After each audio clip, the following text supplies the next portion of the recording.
Shalom Bapak Ibu yang terkasih dalam Tuhan. Shalom. Bagaimana kabarnya hari ini? Baik. Kamu diberkati dan kita semua diberkati. Haleluya. Tak terasa satu pekan sudah kita lewati. Perasaan kemarin kita baru merayakan kemerdekaan 17 Agustus. Tapi tak terasa di hari ini, hari Minggu, sudah di minggu terakhir di bulan September.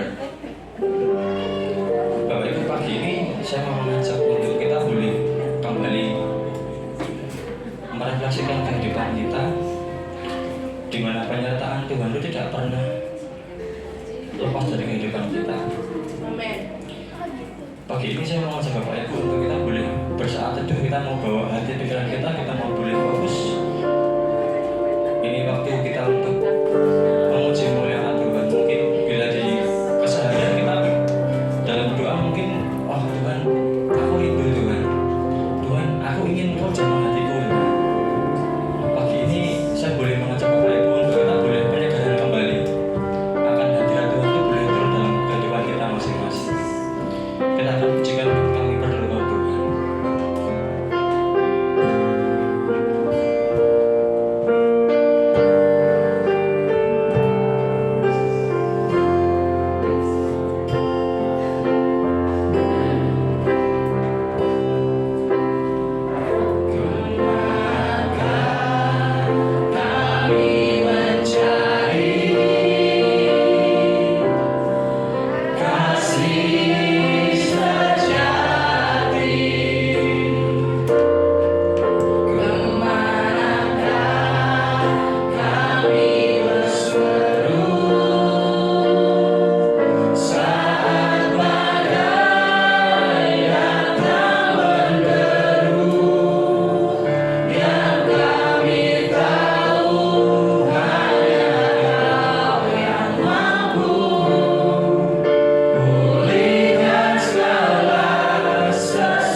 kehidupan kami Bapak.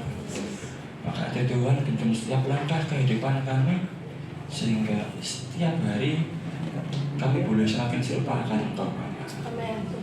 Dan hari ini Tuhan, pagi ini kami siap untuk merespon itu Tuhan. Kami mau bersuka cita, kami mau bersorak-sorai Tuhan, memuji muliakan nama. Terima kasih Tuhan, terima kasih Yesus. Haleluya. Amin. Saya mau undang Bapak Ibu Saudara untuk kita boleh bangkit berdiri.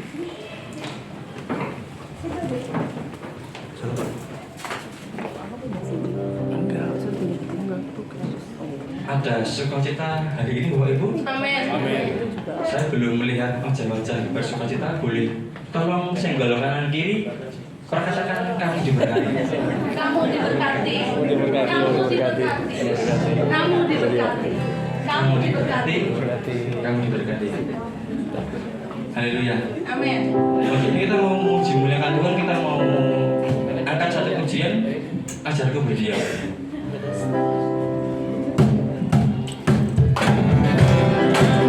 Boleh tepuk tangan dulu.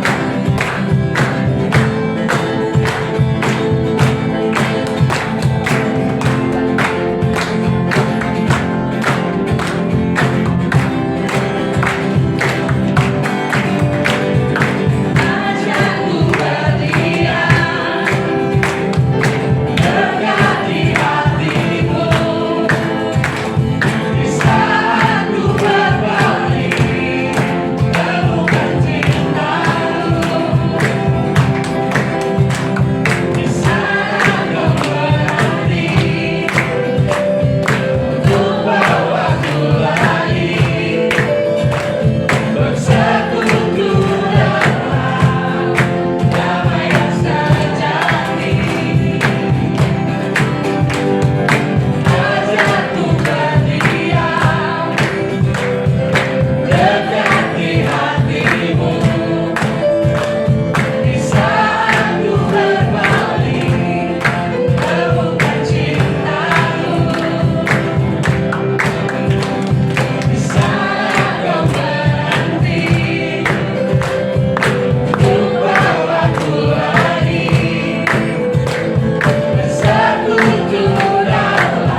Bila firman minggu-minggu kemarin mengajarkan kita untuk menjadi sebuah pohon yang berbuah, sehingga buahnya itu boleh dirasakan sama kita, maka perenungan saya kemarin saya mendapat satu ayat di dalam Yakobus 2 ayat 26.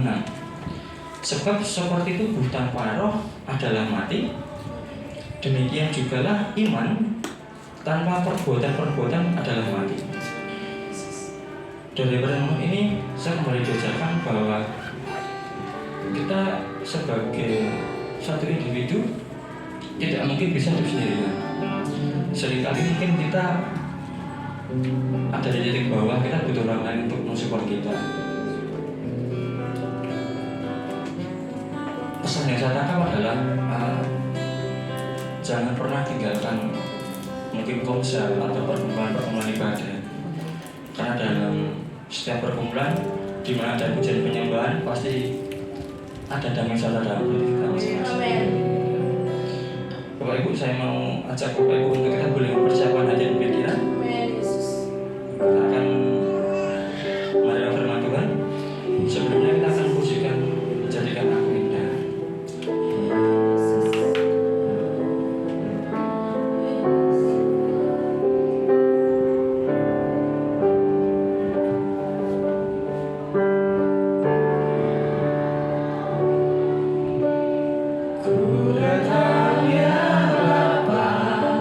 Dalam kerinduan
Ampuni kami kalau selama ini kami memberontak.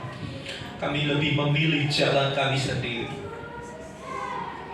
Tapi pagi hari ini,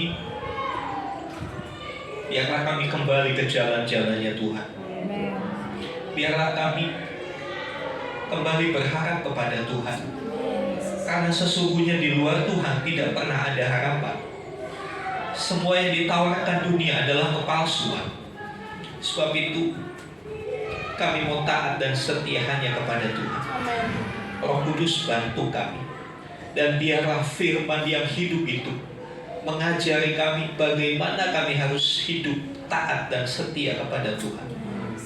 Buka hati kami Tuhan, buka pengertian kami, untuk kami boleh belajar pada pagi hari ini bagaimana kami harus hidup di hadapan Tuhan. Terima kasih Tuhan. Tuhan juga memberkati teman-teman kami yang sudah melayani dalam pujian penyembahan. Kiranya jerih-lelah mereka di dalam Tuhan tidak akan sia-sia. Terima kasih Tuhan. Terpujilah nama-Mu. Di dalam nama Tuhan Yesus kami berdoa. Haleluya. Amin. Amin. Ya, terima kasih untuk tim presentasi. Shalom Bapak Ibu Saudara. Apa kabar? Saya diberkati, kamu diberkati, kita semua diberkati. Ya, saudara yang dikasih Tuhan, maafkan saya akan lebih banyak tunduk karena ini bagian dari proses. Iya, penyembuhan mata saya. Ya, terima kasih untuk doa-doanya. Rabu minggu yang lalu saya dioperasi yang 5 kali. Ya, orang mungkin berkata, wah Bapak kok demen banget ya dioperasi, enak Pak dioperasi. Nah, sejujurnya sih lebih enak makan nasi padang daripada dioperasi. Iya kan? Tapi saya melihat begini saudara,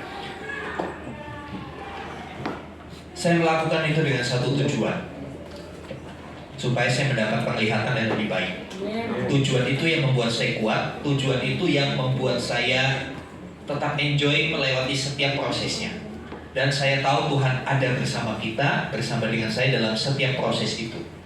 Ya, bahkan waktu operasi kemarin, sebelumnya kan biasa kontrol ke penyakit dalam ya, untuk dapat rekomendasi, dokternya sempat kaget. Dibilang ini operasi yang kelima, dokternya kaget. Ya, mungkin ya, kok orang ini hobinya dioperasi gitu ya. Bukan hobi saudara.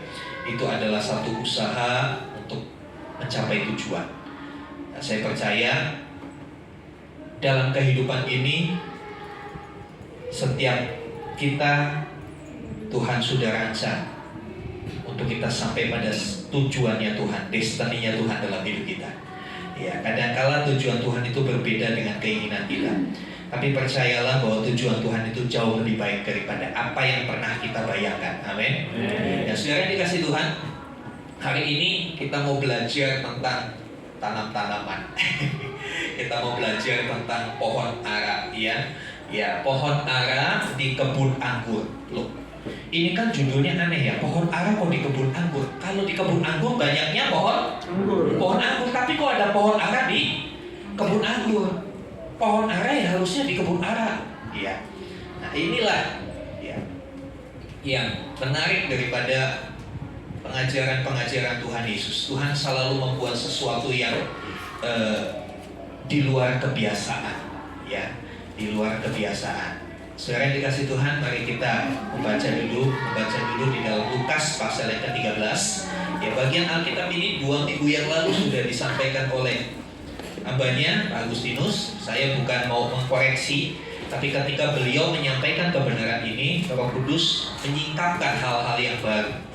Ya, Lukas pasal yang ke-13. Lukas pasal yang ke-13 ayat 6 sampai ayat yang ke-9. Lukas 13 ayat 6 sampai ayat yang ke-9. Bolehkah kita bangkit berdiri membacakan bagian Alkitab ini?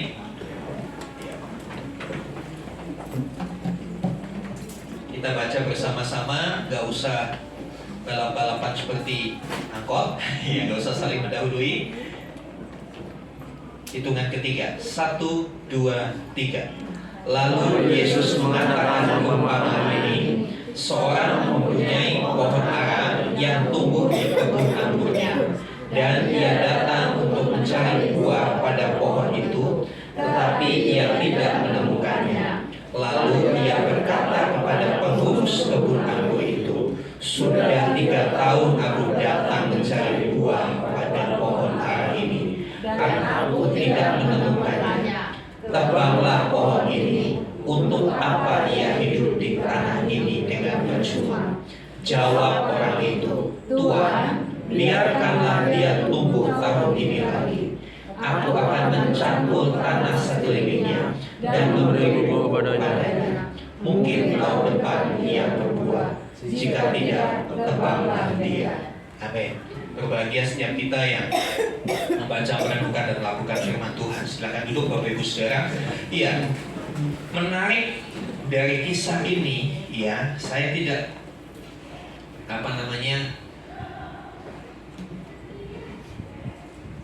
berbicara tentang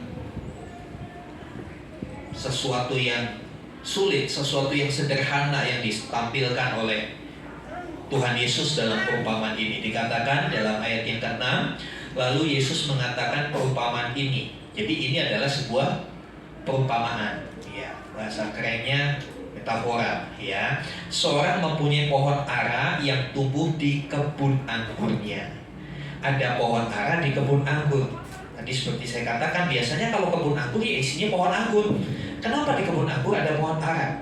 Oke, sebelum masuk ke dalam, kita mau belajar dulu, ya. Saya melihat di informasi di National Geographic, ya. Pohon ara itu seperti apa? Ya, dikatakan ada pohon ara. Nah, ini saya kasih gambar ya, pohon ara itu seperti itu. Yang di atas itu tinggi. Nah, buahnya itu seperti yang sebelah kanan itu. Buah ara itu seperti itu, mirip delima atau mirip jambu biji, ya. Nah, buahnya itu unik. Buahnya itu nempel di batangnya, ya, nempel dia di batangnya. Dan ada keunikan lagi bahwa pohon ara ini bunganya itu di dalam buah. Loh, lucu kan? Saya jadi penasaran begitu, ya. Saya jadi penasaran. Ya, ini pohon luar biasa. Ya, kita akan lihat next, ya.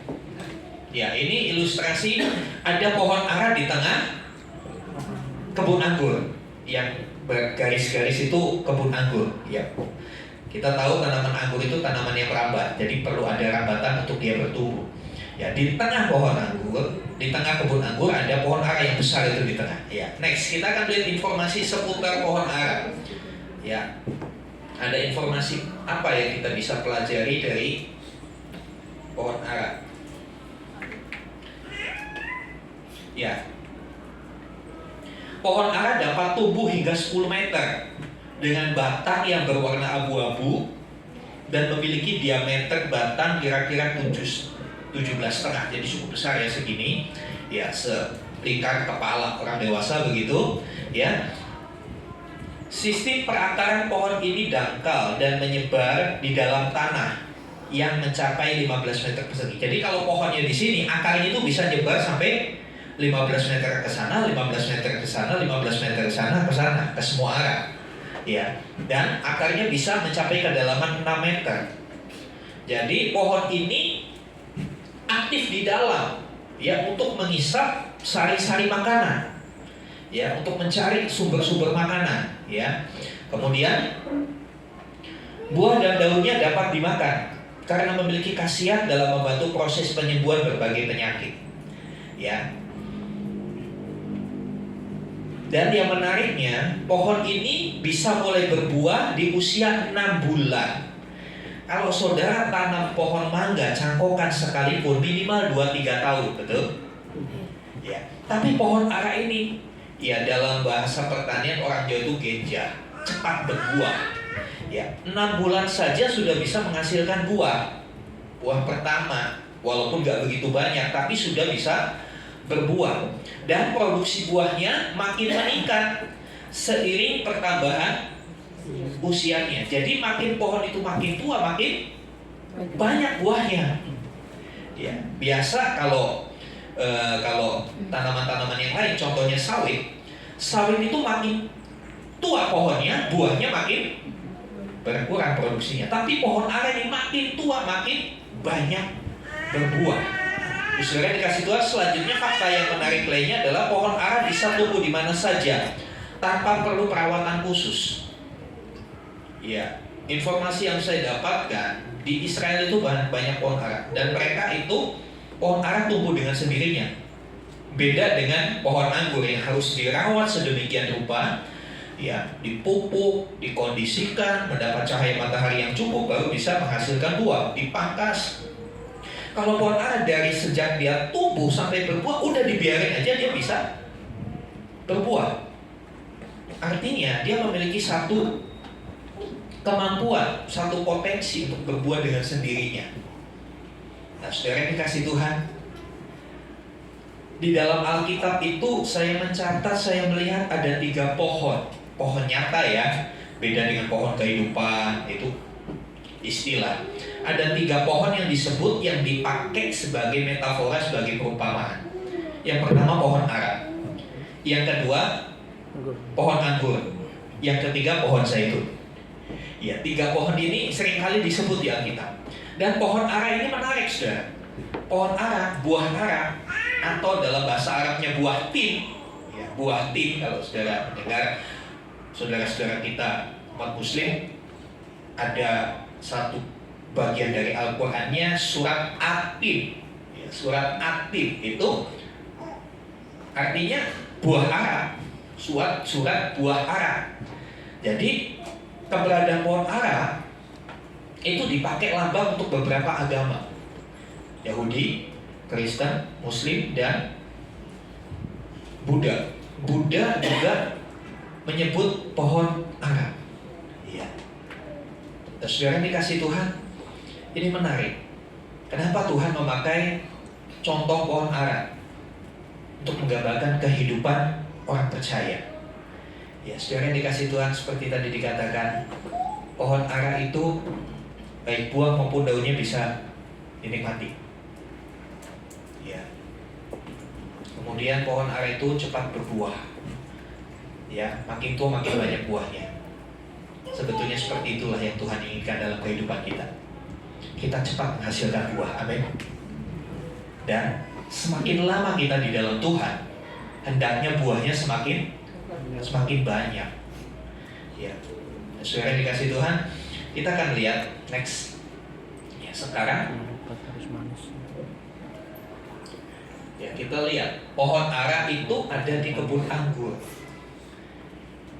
Ya, saudara yang dikasih Tuhan, di dalam ayat yang ke-6, lalu Tuhan Yesus mengatakan perumpamaan ini, seorang mempunyai pohon ara yang tumbuh di kebun anggurnya. Dalam terjemahan lain, dalam TP2, terjemahan baru Indonesia yang baru diluncurkan Lembaga Alkitab Indonesia di awal tahun ini, TP2, itu dikatakan seorang menanam pohon ara di kebun anggurnya. Ya, bukan mempunyai, tapi menanam. Ya. Orang ini menanam pohon ara di kebun anggurnya. Ya. Atau bisa juga dia membiarkan. Jadi ketika dia buka kebun anggur, tiba-tiba ada pohon ara kecil. Udahlah, dibiarin, nggak apa-apa, gitu kan. Toh buahnya juga enak, buahnya juga bisa dinikmati. Ya, jadi ada satu dibiarkan untuk dia berbuah. Ada satu usaha untuk membiarkan si pohon ini tetap berbuah, walaupun sebetulnya ya ngapain gitu kan? Ngapain tanam pohon ara di kebun anggur? Karena kebun anggur itu, justru tanaman anggur itu nggak perlu tanaman pelindung. Dia harus mendapat sinar matahari yang cukup sepanjang hari. Ya. Saudara yang dikasih Tuhan, pohon ara ini yang tumbuh di kebun anggur, pastinya dia akan mendapatkan manfaat. Ya.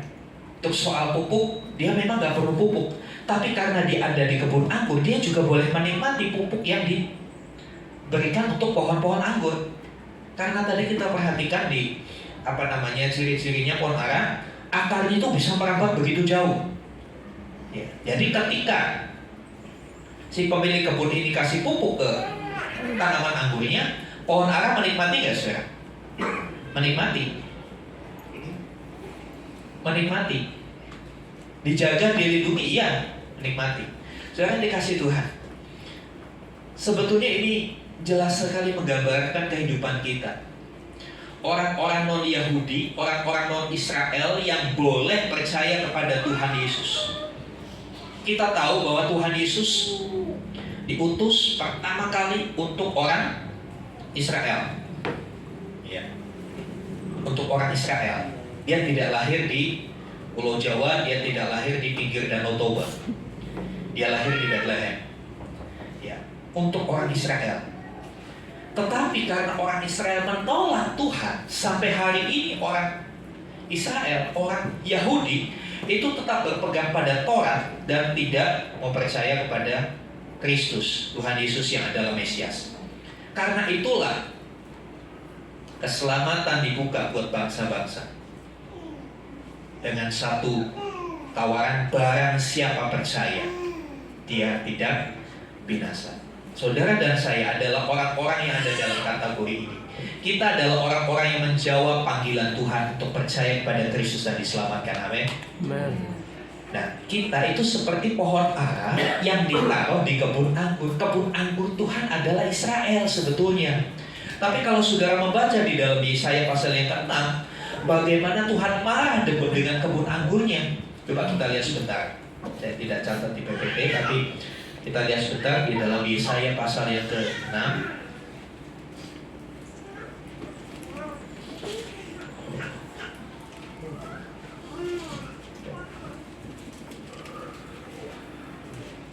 Pasal 5, maaf. Yesaya pasal 5 ayat yang ke-7. Yesaya pasal 5 ayat yang ke-7. Tolong saudara Stefanus bisa bantu bacakan.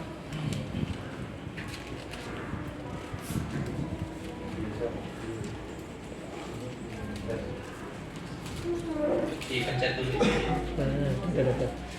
Tes. Yesaya 5 ayat 7. Sebab kebun anggur Tuhan semesta alam ialah kaum Israel, dan orang Yehuda ialah tanaman kegemarannya. Dinantinya keadilan, tetapi hanya ada kelaliman. Dinantinya kebenaran, tetapi hanya ada keonaran. Ya jelas, kebun anggur itu jelas sekali di ayat ini. Kebun anggur Tuhan adalah kaum Israel. Orang-orang Yehuda adalah tanaman kegemarannya. Dinantinya keadilan, tapi hanya ada kelaliman. Dinantinya kebenaran, hanya ada keonaran. Karena inilah akhirnya keselamatan dibuka bagi bangsa-bangsa lain.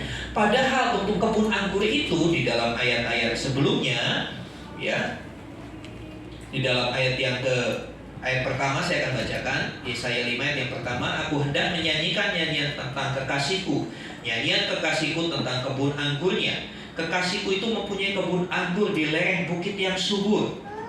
Ia mencangkulnya dan membuang batu-batunya, menanaminya dengan pokok anggur pilihan. Ia mendirikan sebuah menara jaga di tengah-tengahnya dan menggali lubang tempat memeras anggur.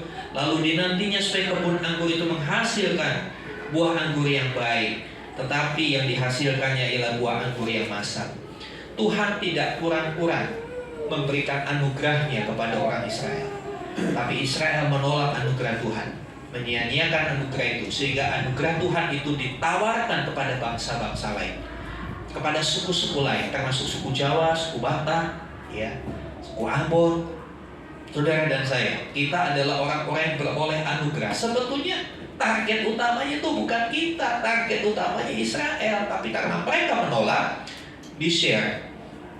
Saudara dikasih Tuhan, kita seperti pohon ara ditaruh di kebun anggur. Ya. Sebetulnya bukan kita. Sebetulnya kita tidak layak terima anugerah Tuhan. Mari sadari siapa kita. Siapa kita boleh menerima anugerah keselamatan dari Tuhan. Apakah kita orang baik? Apakah kita orang yang tidak berdosa? Apakah kita orang terlalu suci sehingga kita beroleh keselamatan? Tidak. Apakah kebaikan kita sama kejahatan kalau ditimbang banyak kebaikannya? Tidak juga. Tapi kepada kita keselamatan itu diberikan. Saudara dikasih Tuhan, kita itu pohon ara yang ditaruh di kebun anggur, yang dibiarkan hidup, yang dibiarkan menikmati setiap fasilitas dari kebun anggur. Ada penjaga di sana, ada pengurusnya yang ngurus, yang merawat, ya. Ada pupuk, ya. Ada perlakuan-perlakuan khusus yang juga kita terima. Saudara yang dikasih Tuhan, mari renungkan selama kita menjadi orang Kristen, apa yang Tuhan tidak kerjakan dalam hidup kita? Bukankah Tuhan sudah terlalu baik dalam hidup kita? Bukankah Dia sudah memberikan semua yang sebetulnya kita gak layak, yang sebetulnya kita gak pantas terima kebaikan Tuhan? Kadang-kala kita masih suka berontak, kadang-kala kita masih suka nyalain Tuhan. Tuh kan Tuhan, jadi saya begini. Tuhan kok begini sih? Saya sudah melayani, kok ekonomi tambah susah? Kok aset satu-satu malah kejual? Kok jadi saya begini? Kadang-kala kita menyalahkan Tuhan. Kita lupa bahwa ada begitu banyak fasilitas yang Tuhan sudah berikan kepada kita. Ada begitu banyak berkat yang Tuhan berikan kepada kita. Sebab itu ada lagu Antekosta lama. Hitung berkatmu satu-satu, hitung jangan sampai kau lupa. Hitung semua satu persatu, dan kau lihat cintanya atas kita. Kadang-kala kita lupa menghitung berkat. Kita rajinnya menghitung tagihan. Betul gak saudara? Aduh, tagihan yang belum dibayar ada segini, masuk dalam list doa. Pernahkah kita menghitung, mencatat, membuat list berkat-berkat Tuhan? Ya, selalu saya katakan, pernah gak kita mengucap syukur ketika bangun pagi? Terima kasih Tuhan, saya boleh bernafas dengan enak. Saya gak harus pakai oksigen yang notabene harus bayar. Mari saudara, hitung berkat Tuhan dalam hidupmu, maka kau akan terkagum-kagum bahwa seperti yang dikisahkan Tuhan Yesus di Lukas 13 ini, kita ini sebetulnya pohon jenis lain, tapi ditaruh di kebun anggur, menikmati semua fasilitas kebun anggur Tuhan. Ya, kita ditanam di tempat yang baik. Ya, kita ada di komunitas yang baik. Ya, semua terpenuhi kebutuhannya. Ingat ya, yang Tuhan janjikan adalah pemenuhan atas setiap kebutuhan, bukan pemenuhan atas setiap keinginan. Ya, kadang-kala kita pinginnya semua keinginan yang dipenuhi. Ada juga orang-orang yang nggak ngerti mana kebutuhan, mana keinginan. Ya, kalau ada di antara saudara yang masih belum mengerti kebutuhan dan keinginan bedanya apa, selesai ini bisa ketemu saya. Ya, saudara dikasih Tuhan. Ya, bukankah kita telah menikmati anugerah dan berkat-berkat Tuhan? Siapa yang sudah menikmati anugerah dan berkat-berkat Tuhan? Boleh satu orang saya minta tampil ke depan untuk menyaksikan anugerah dan berkat-berkat Tuhan. Ayo, mari satu orang. Ayo, silakan. Ayo, atau saya tunjuk? Atau saya tunjuk? Iya, ditunjuk aja ya. Ya. Oke, ditunjuk aja, nggak usah jauh-jauh. Pak Didi. Monggo Pak. Sebelumnya saya mau tanya dulu, Bapak mengalami anugerah berkat Tuhan? Boleh diceritakan supaya semua ikuti berkat. Kalau punya berkat itu dibagi-bagi.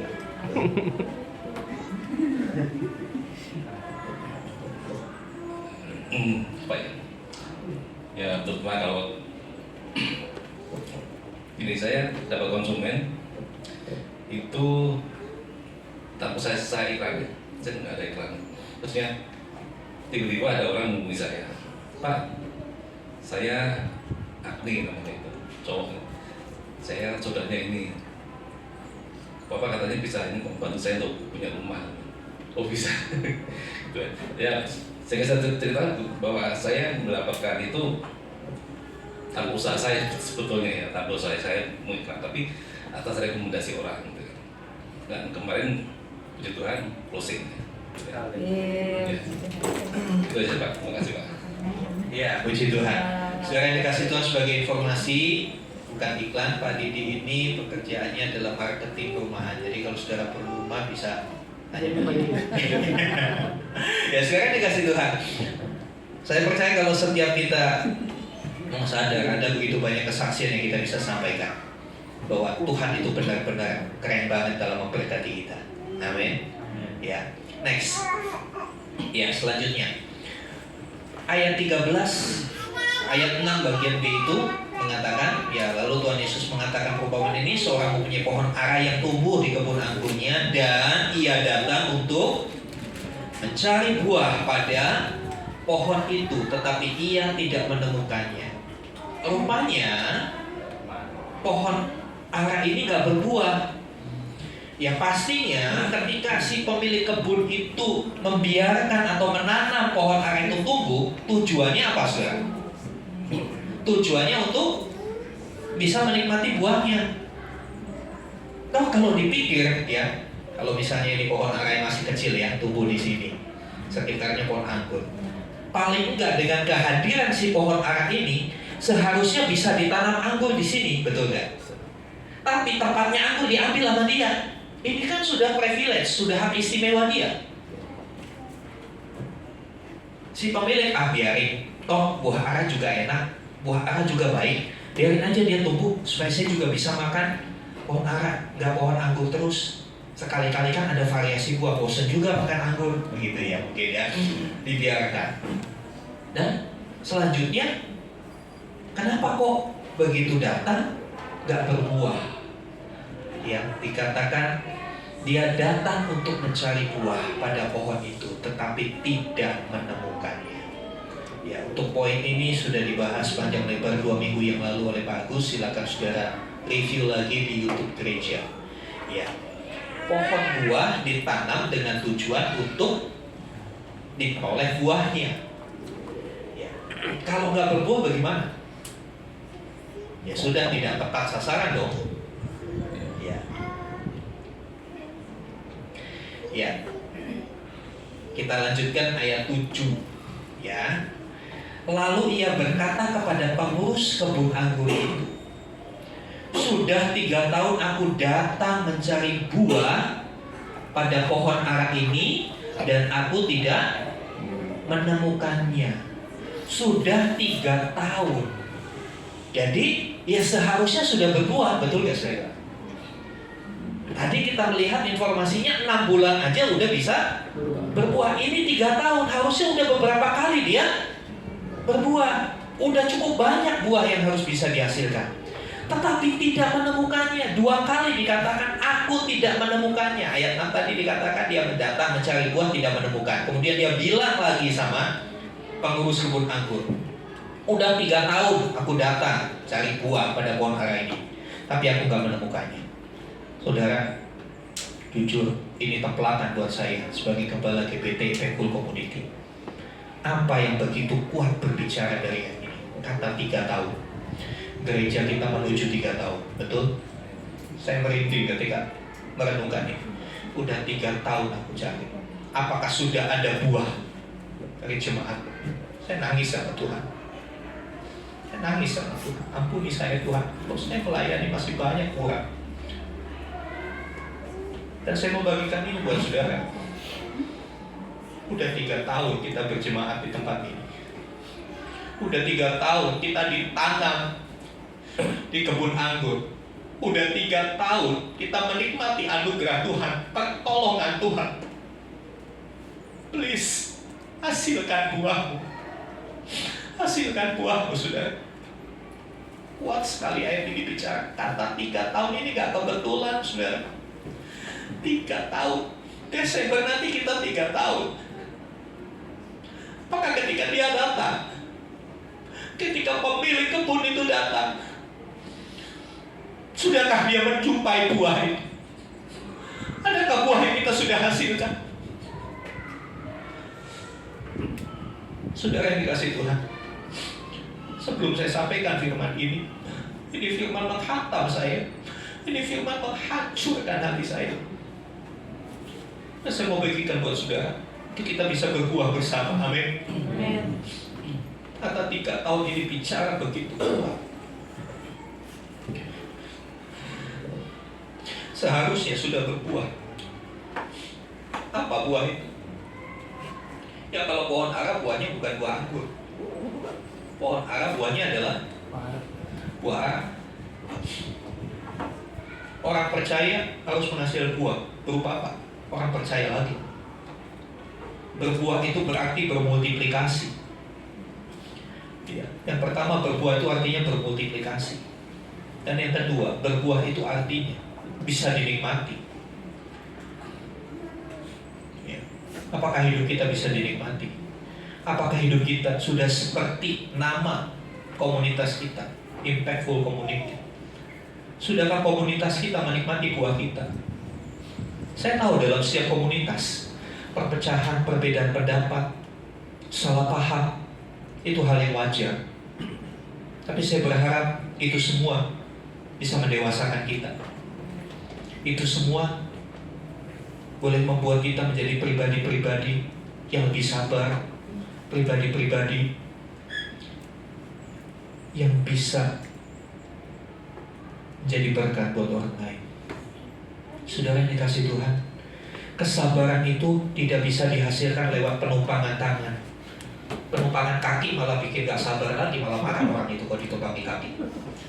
Kesabaran itu melalui sebuah proses. Jadi kalau saudara, Tuhan buatlah saya jadi orang yang sabar, saya pastikan begitu, amin, datang sesuatu yang nyebelin saudara. Jadi kalau saudara berdoa, Tuhan saya pengen sabar, pasti gak lama saudara akan diperhadapkan dengan masalah-masalah yang membuat saudara sebel, membuat saudara jengkel. Entah omongan orang, entah postingan orang, status orang di WA yang nyindir saudara. Jangan marah dengan hal itu saudara. Kan saudara minta sabar. Itu cara satu-satunya supaya saudara menjadi sabar. Diperhadapkan kepada kondisi yang tidak baik, kondisi yang membuat engkau marah. Tapi disitulah pengendalian diri akan muncul. Ketika semua baik-baik saja, ketika saudara periksa status orang, wah statusnya baik-baik, apalagi statusnya orang bilang terima kasih, so nama saudara disebut di situ. Oh, itu bukan sabar saudara, itu biasa. Ya, tapi sabar itu ketika ada tekanan, ketika ada kesulitan, ketika ada masalah, bisa nggak kita kendalikan diri? Kalau semua baik-baik saja, ya pasti akan terkendali, kan begitu. Saudara yang dikasih Tuhan, saya mau ajak melalui kebenaran ini, rema ini, ayo hasilkan buah. Nah, pemilik kebun itu akan datang cari buah. Dia akan cari buah. Walaupun daun pohon ara juga ada gunanya, tapi lebih enak makan buah daripada daun. Ya. Saudara, kalau di rumahmu ada pisang, ada pohon pisang, suka makan buahnya pada daunnya? Atau ada yang suka makan kulitnya? Enggak ya, pasti buahnya. Tuhan juga ingin menikmati buahnya. Dan buah ara ini unik. Ya, saya lihat gambar-gambarnya, videonya kan pohon ara kemarin, ya kan. Ya. Buah pohon ara itu nggak kelihatan. Kenapa? Ya seperti tadi. Coba slide yang pertama, saya harus tahu tampil. Yang pertama. Lagi. Ya, buahnya itu nempel di batang. Jadi dari kejauhan itu ketutup sama daun. Ya itulah buah kekristenan. Kita nggak perlu pamer buah keluar, tapi orang yang dekat dengan kita akan tahu bahwa kita menghasilkan buah. Ya. Beda dengan buah rambutan. Pohon rambutan kalau musim rambutan, ya, itu kelihatan dari jauh itu pohonnya banyak merah-merahnya, itu berarti berbuah. Tapi kalau pohon ara di dalam batang tersembunyi buah itu. Ya, untuk buah, untuk perbuatan baik, karakter-karakter positif. Gak perlu kita gembar-gemborkan saya orang baik. Gak perlu saya gembar-gemborkan saya pengikut Kristus. Orang yang dekat dengan kita akan tahu bahwa kita pengikut Kristus. Saudara, penyebutan Kristen pertama kali di kota Antioquia, yang menyebut Kristen itu bukan kalangan Kristen sendiri, tapi orang di luar Kristen menyebut nih kelompok ini kelompok Kristen. Kenapa? Karena dia mengikuti ajaran Kristus, disebut Kristen. Orang Kristen gak gembar-gembor, saya Kristen loh, saya ngikutin, saya meneladani Kristus. Enggak, kita gak perlu gembar-gembor, kita orang Kristen. Tapi tunjukkan dengan buahmu. Ya, saudara yang dikasih Tuhan. Ya, memang berbuah adalah proses dan pasti memerlukan waktu. Ya. Untuk berbuah, pohon ara 6 bulan, cukup cepat. Anggur 2 tahun. Ya.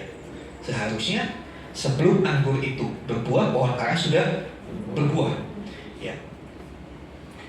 Berbuah memang perlu waktu, tapi ingat, tetap ada batasan waktu. Next. Ya, ayat 17 ini, ayat 7 ini cukup mengerikan, saudara, bagian terakhir. Ya.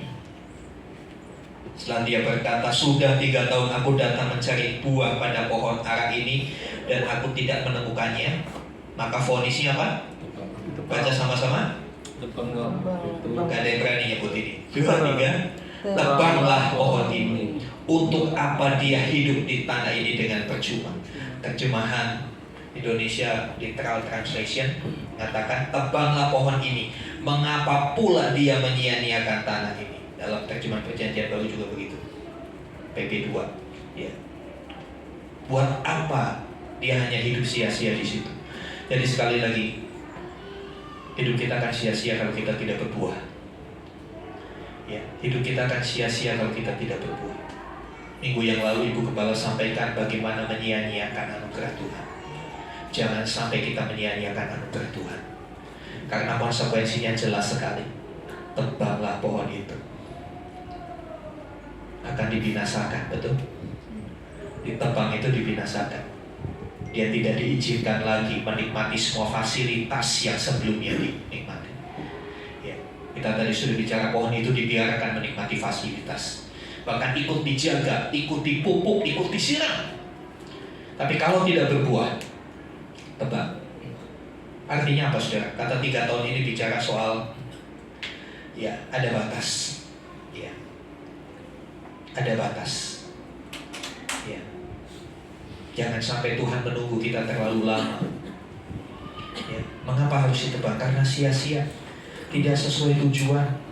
Ya, justru kehadiran pohon ara yang tidak berbuah itu merugikan pohon anggur di kebun itu. Yang pertama merugikan, tempatnya anggur sudah diambil sama dia. Kemudian akarnya dia menghisap zat-zat makanan, menghisap air-air sekitar itu. 3 tahun saya kira sudah cukup besar pohon itu. Bisa jadi pohon anggur yang berdekatan dengan pohon itu lebih kurus dari tempat lain. Karena apa? Ibaratnya kalau pohon anggur itu akarnya itu akar serabut, sedikit saja. Ya, paling sekitar 30-40 cm diameternya. Tapi pohon ara lihat sampai 15 meter. Kesedot. Ya.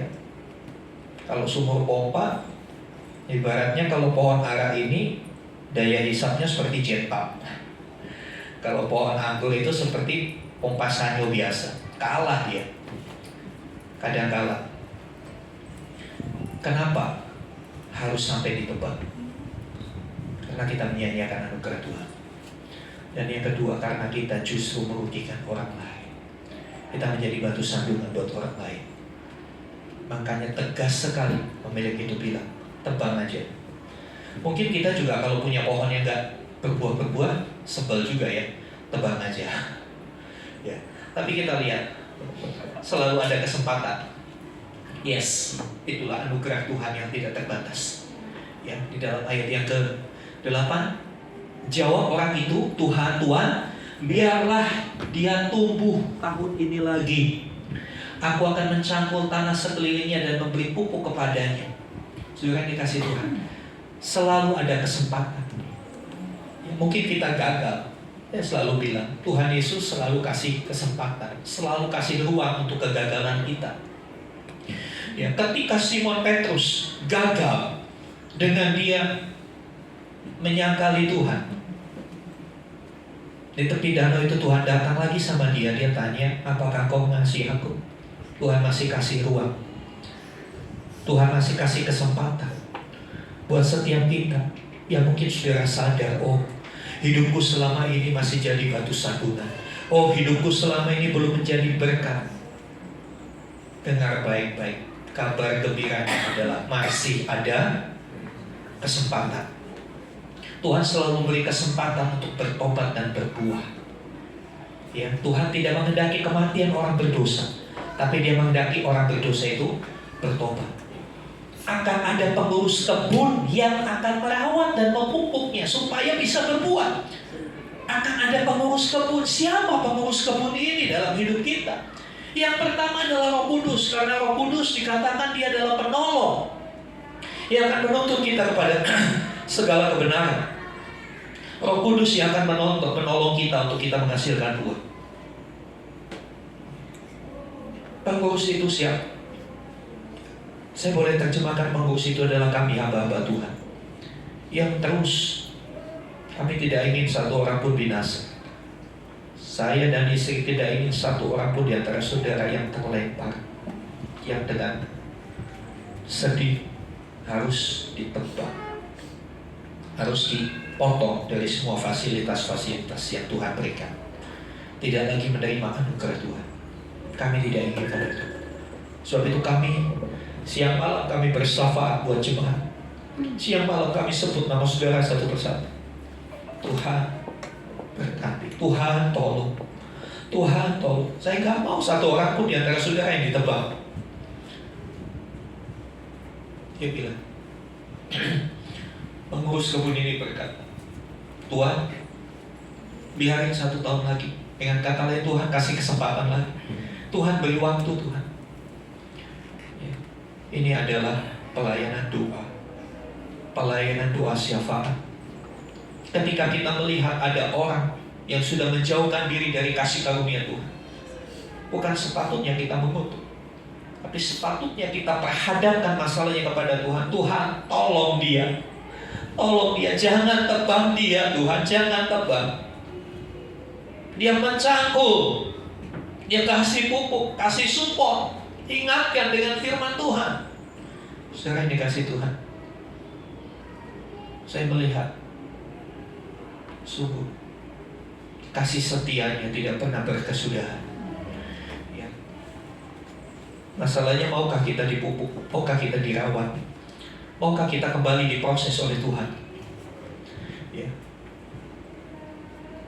Selanjutnya saudara, ayat 13. Mungkin tahun depan ia berbuah, masih ada harapan. Tuhan masih mengharapkan. Hamba-hamba Tuhan, para pendoa syafaat, bahkan Roh Kudus sendiri mengharapkan akan ada perubahan, akan ada buah yang kemudian akan dihasilkan. Tetapi tetap bagian terakhir dari cerita ini menjadi warning buat saudara dan saya. Jika tidak, apa? Tebanglah dia. Ya. Memang selalu ada waktu yang diberikan. Namun waktu itu bukan unlimited. Waktu itu punya batasan. Ya. Kenapa? 1 hari 24 jam. Ya itu menunjukkan bahwa waktu itu bukan unlimited. Waktu itu ada batasnya. Ya. Waktu itu ada batasnya. Ya. Kita tidak pernah tahu sampai kapan batas itu.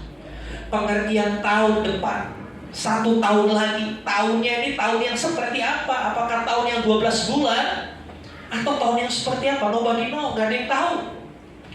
Saya selalu bilang kita pasti tahu sisa saldo di ATM kita berapa.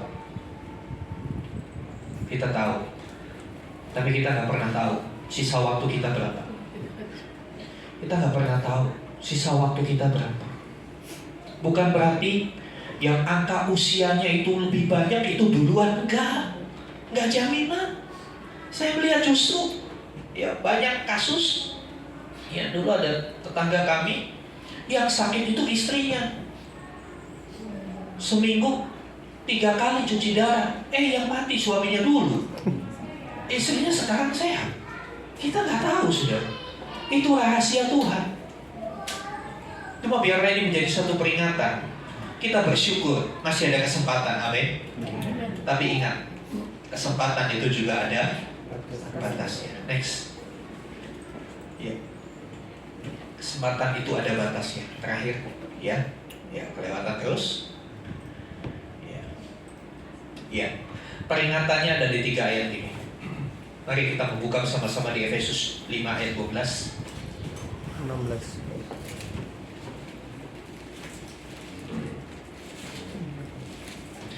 Efesus 5 ayat 12. Kita baca bersama-sama Efesus 5 ayat yang ke-12. 16 Pak. 16, maaf, ayat 16. Efesus 5 ayat 16, 2, 3. Dan pergunakanlah waktu yang ada, karena hari-hari ini adalah jahat. Yes, pergunakan waktu yang ada dengan bijaksana, karena hari-hari ini jahat.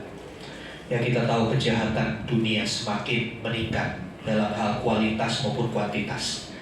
Hari Rabu yang lalu di sekitaran rumah saya kondisinya seperti perang Rusia Ukraina. Cuma memang nggak pakai rudal, pakai batu, pakai botol yang berterbangan. Ada bentrokan massa yang hampir tidak terkendali sampai akhirnya sekolah harus diliburkan. Begitu ngeri kejahatan secara kualitas. Kuantitasnya, jumlahnya makin banyak, kualitasnya kita melihat gampang sekali sekarang orang membunuh seperti orang bunuh nyamuk, saudara, ya kan? Hanya karena pinjam uang gak dikasih dibunuh, ya kan? Anak minta warisan sama emaknya gak dikasih, emaknya dibunuh.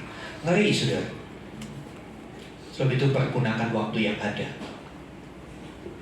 ya, untuk kita pastinya dekat dengan Tuhan. Tadi pemimpin pujian katakan jangan jauhkan diri dari pertemuan ibadah. Karena di tengah pertemuan ibadah kita bisa merasakan, kita bisa memuji Tuhan bareng. Kadang-kala kalau kita memuji Tuhan sendiri, ya, yang kita dengar adalah suara kita, ya kan? Kalau suara saudara nggak begitu bagus, saudara nyanyi sendiri, fals, jadi nggak pede sendiri nyanyinya. Akhirnya udahlah, gak usah nyanyi. Apalagi lupa liriknya.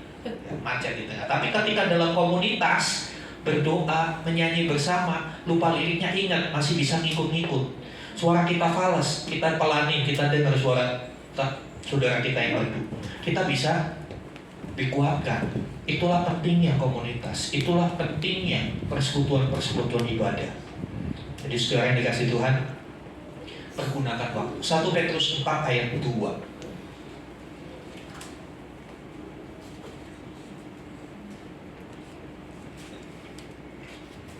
1 Petrus 4 ayat 2.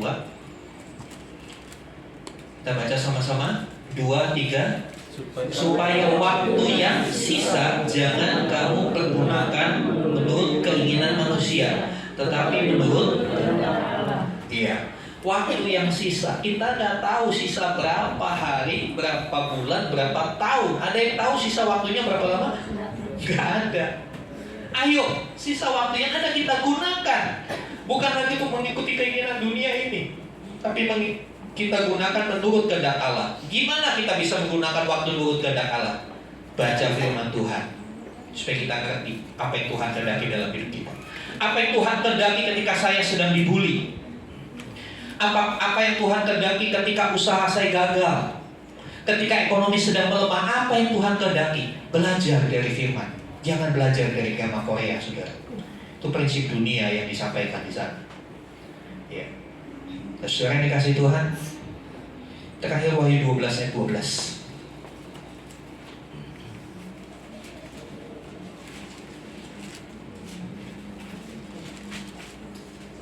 Wahyu 12 ayat 12.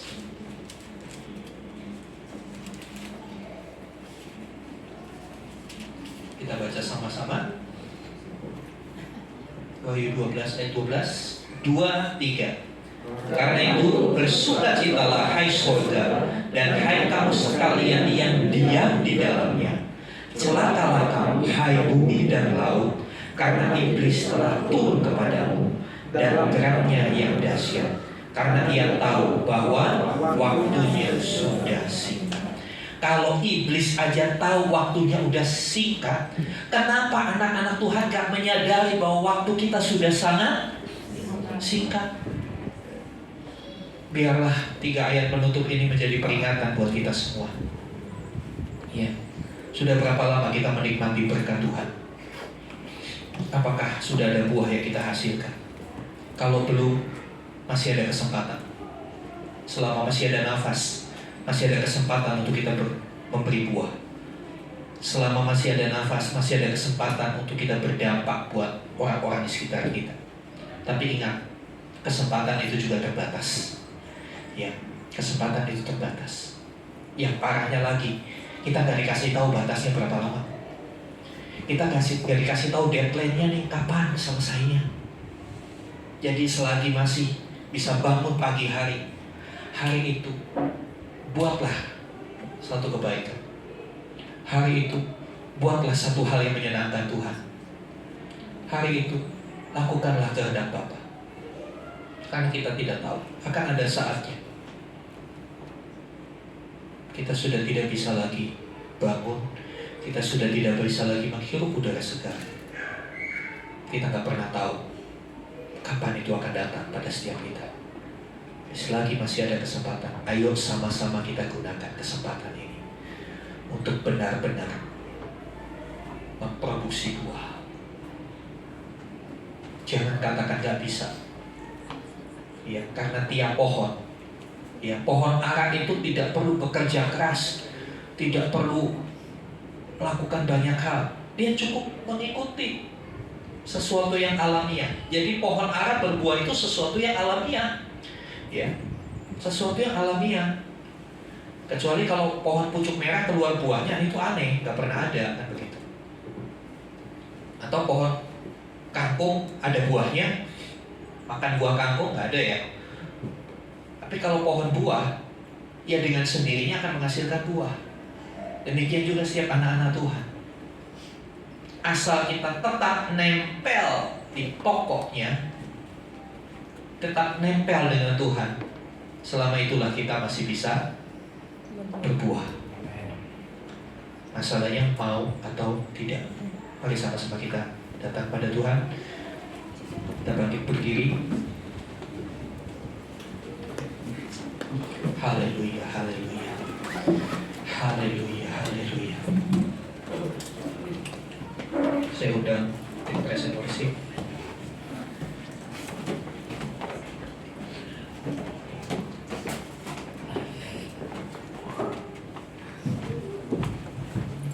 Mari kita mau datang kepada Tuhan. Ku datang ya Bapa. Kita mau hidup kita menjadi indah di hadapan Tuhan.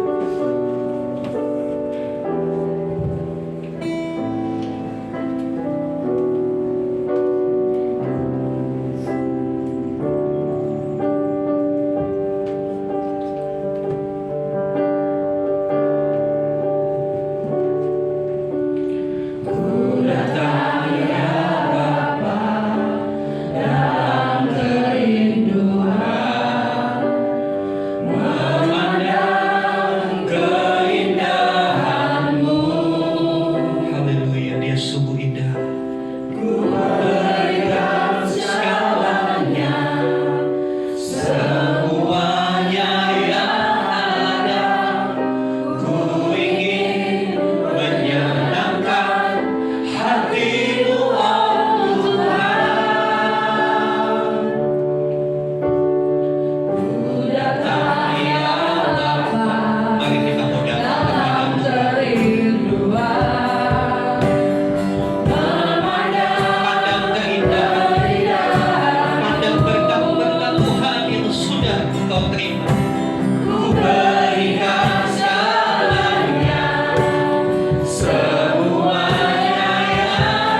Selama ini kami terlalu mementingkan diri kami.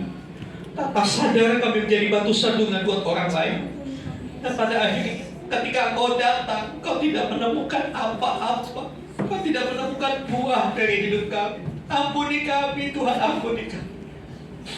Berikan kesempatan untuk kami dibentuk ulang, untuk kami diproses lagi, untuk kami diperbaiki, untuk kami diservis.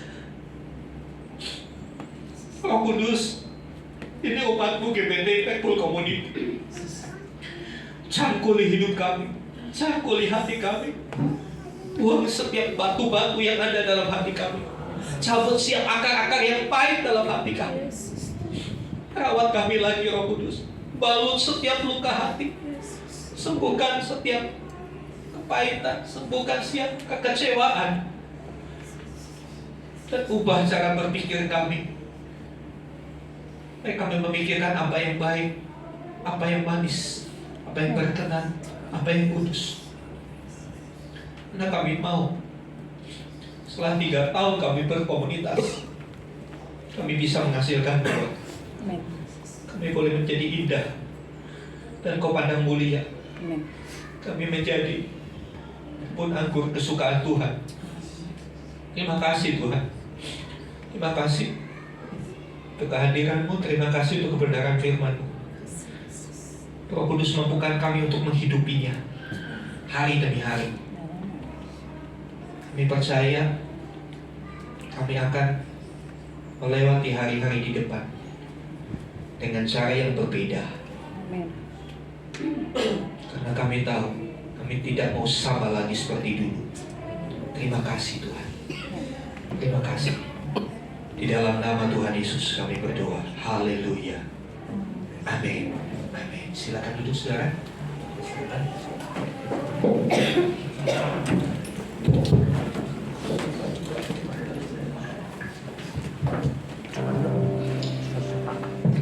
Bapak Ibu, tiba saatnya untuk kita boleh Doa.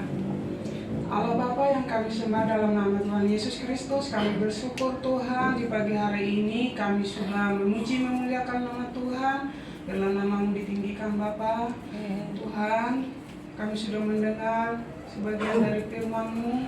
Engkau mengajarkan kami Tuhan agar kami cepat menghasilkan buah, dan walaupun umur kami sudah tua tapi tetap menghasilkan buah. Biar kami berdampak Tuhan. Biarlah kami jangan sia-sia hidup ini Tuhan. Biar kami berguna Tuhan. Tiba nanti waktunya kami bisa layak di hadapan-Mu Tuhan. Bapa yang baik, kami berdoa buat Bapak Gembala. Engkau sudah memberi kesehatan. Terima kasih Tuhan.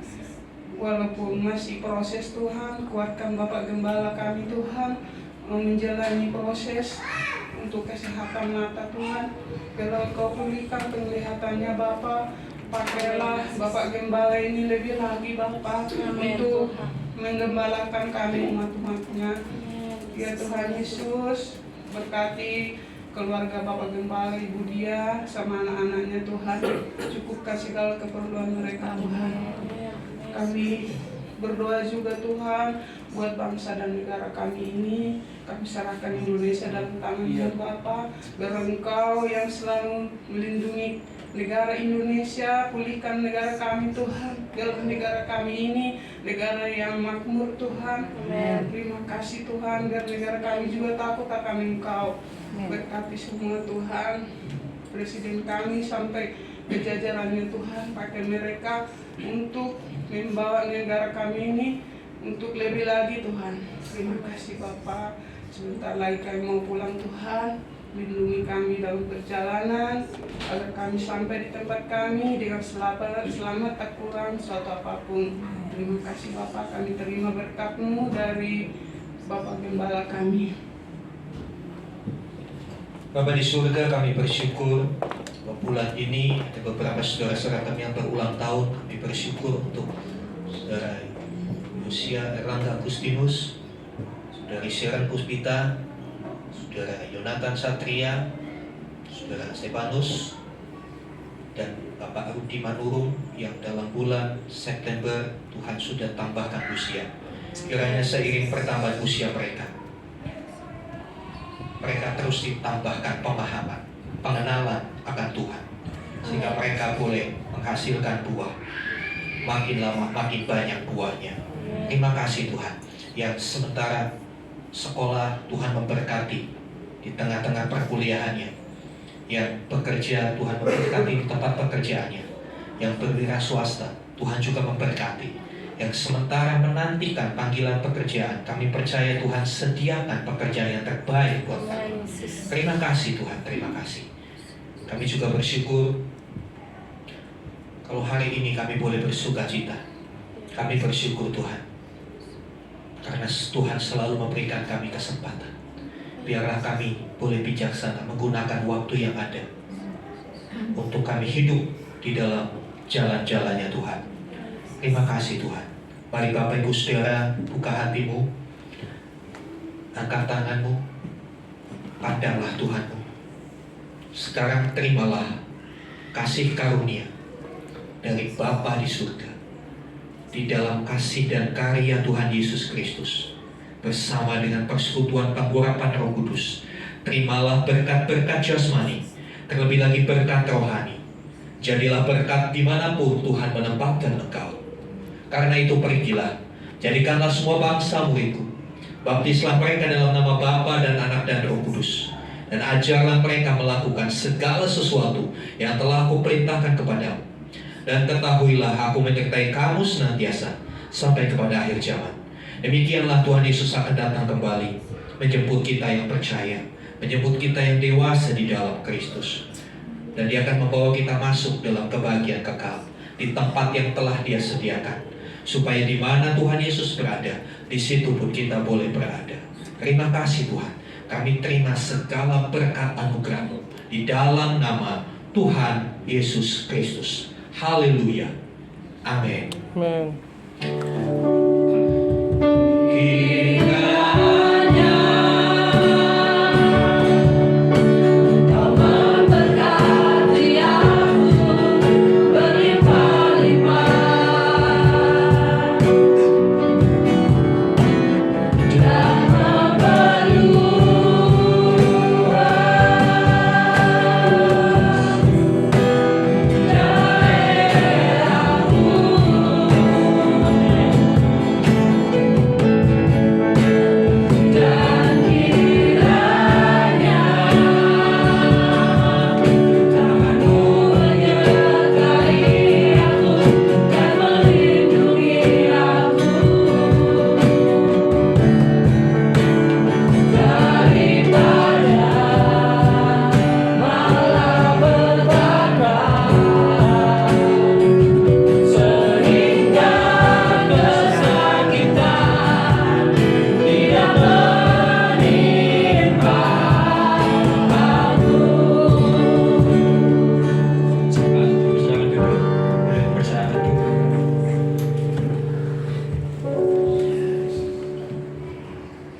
Saat itu selesai, selamat hari Minggu, Tuhan Yesus memberkati.